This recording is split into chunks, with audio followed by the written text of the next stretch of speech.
তাহলে আপনি এরকম অনেক ভিডিও পাবেন, এই যে দেখেন অনেক ভিডিও পাবেন।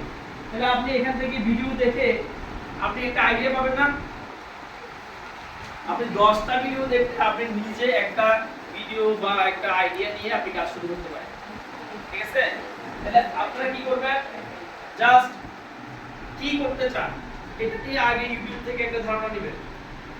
তারপর কি করবেন, যে কেউ যদি করে পরিচয় থাকে তার থেকে পরামর্শ নেবেন। যেমন আমাদের এখানে একজন আছে, আপনি যদি একটা গ্রুপ করে থাকেন হোয়াটসঅ্যাপ গ্রুপ, তাহলে আপনারা এটার মধ্যে একজন একজনের সাথে সবসময় সম্পর্ক রাখবেন।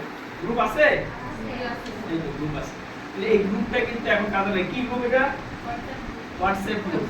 তাহলে দেখেন হোয়াটসঅ্যাপটা এটা কি সামাজিক যোগাযোগ মাধ্যম না?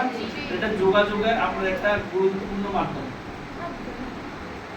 এখন আমরা যদি এখানে অনেকজন অনেকটা সম্পর্কে জানি, ধরেন সে জানলো ফেসবুকে কিভাবে কি করা যায়, ইনকাম করা যায় সেটা সম্পর্কে, আরেকজন জানলো যে আইডিয়া সম্পর্কে, যে আমরা এই বিষয়ে যদি একটা পেজ খুলি, এই বিষয়ে যদি একটা ব্যবসা প্রতিষ্ঠান দাঁড় করাই তাহলে আমাদের ইনকাম হবে। আরেকজন আইডিয়া দিল কি ইউটিউবে একটা চ্যানেল খুলে আমি কিভাবে এটা ব্রডকাস্ট করতে পারি, ইউটিউবে কিভাবে আমাদের এই প্রোডাক্টগুলো সম্পর্কে জানাতে পারি, কিভাবে একটা ভিডিও তৈরি করতে পারি। ঠিক না? ভিডিও এডিটিং এর কাজ কতজন পারেন? পারেন কেউ? করছেন কখনো? কম্পিউটারে কেউ করছেন কিনা? মোবাইলে ভিডিও এডিটিং করার ইউটিউবে কিছু ভিডিও পাবেন, তবে এটা দিয়ে সম্পূর্ণ না। আপনি একটা কোর্স করতে হবে, বুঝছেন?